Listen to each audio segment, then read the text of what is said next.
શક્કરની જાની. ભાખરીમાં ઘી વ્યવસ્થિત લગાવજે હો, બળતી ની હો, તાવડી ગરમ છે. એ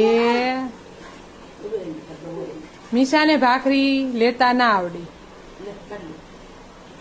નહીં આવડે, નહીં આવડે, ચાકેથી નહીં આવડે. આવડ્યું આવી ગઈ. ચાલો હવે ઘી લગાવો.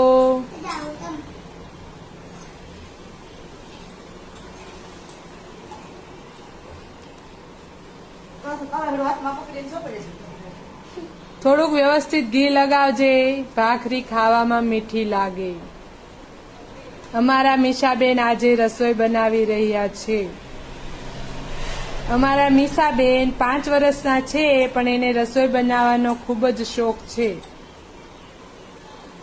એટલે મીશાબેન રસોઈ બનાવે છે. શું લાગે છે તમને, આગળ જઈને આ બેનને આવો નવો શોખ રહેવાનો છે રસોઈ બનાવવાનો? મને કમેન્ટમાં જરૂર જણાવો.